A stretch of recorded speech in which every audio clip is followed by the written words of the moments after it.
Welcome to Miss Michelle's Storytime.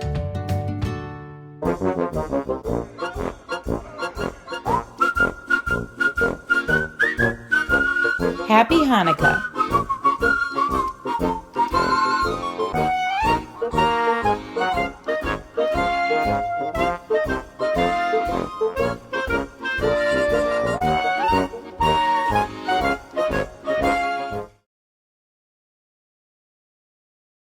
Little Red Ruthie, a Hanukkah Tale, written by Gloria Coster.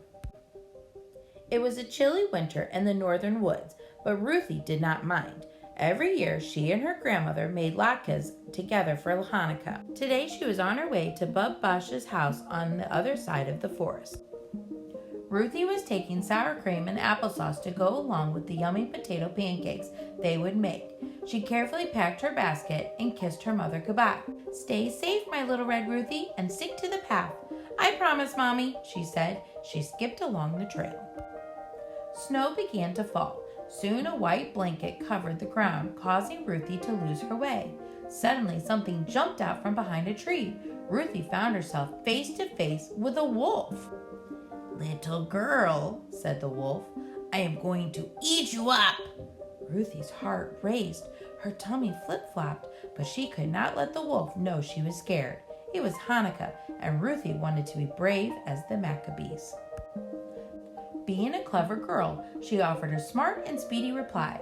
"Mr. Wolf," she explained, "underneath my puffy coat, I am actually skinny as a twig, but I'm on my way to cook latkes with Bub Basha.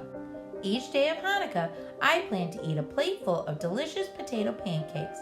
When the holiday is over, I am sure to be as round as a pancake myself. If you wait just 8 days, you are guaranteed to have a better meal. Why not eat me then?" Her words were so enticing, the wolf agreed. He even led her out of the thicket and back onto the trail. But his stomach began to rumble. In the distance, his tasty morsel was disappearing. "Deal's off," he declared, leaping through the forest and arriving at Bub Bosch's cottage before Ruthie. Perhaps he would eat the grandmother first. There was a note on the door. "Dear Ruthie, I went to the village to buy us a Hanukkah treat. I will be back soon.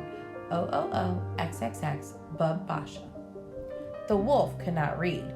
Finding no one at home was a big disappointment. While waiting for Ruthie to arrive, he entertained himself by trying on some of Bub Basha's clothes, admiring himself in the mirror. Ruthie, on the other hand, was an excellent reader. Learning that her grandmother was running an errand, she was surprised to see a light inside the cottage. She peered through the window and recognized the wolf. "I must be brave as the Maccabees," she reminded herself, pushing aside a wave of fear. Ruthie greeted the wolf like an old friend.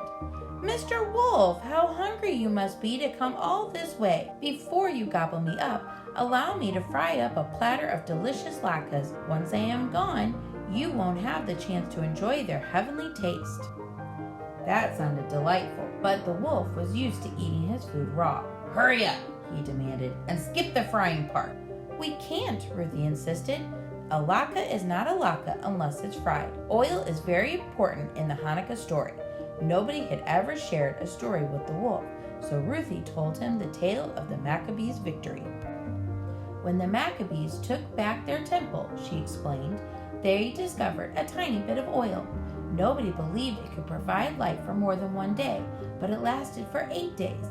That is the Hanukkah miracle, and that is why you must wait while I prepare a treat that is crispy on the outside and silky smooth on the inside." The wolf was an impatient sort, but he agreed.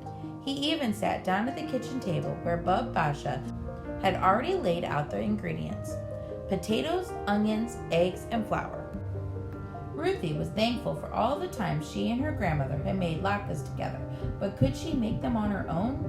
As she worked, Ruthie found she remembered the entire recipe by heart. Soon the irresistible aroma of the sizzling latkes filled the room. "Aren't they ready yet?" whined the hungry wolf. By the time Ruthie served him a stack of potato pancakes, drool was dripping down his chin. He ate a plateful, and then another, and another. Bub Basha returned, horrified to see Ruthie in danger.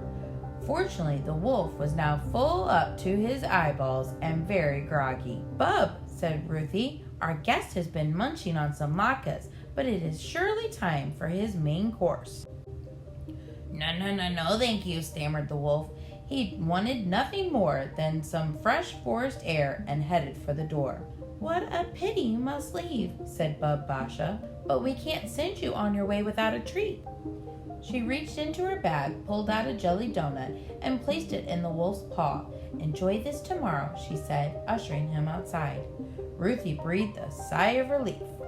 After plenty of hugs and kisses, Ruthie and her grandmother lit the first Hanukkah candle and sat down at the table. Thanks to little Red Ruthie, dinner was ready, and it was delicious.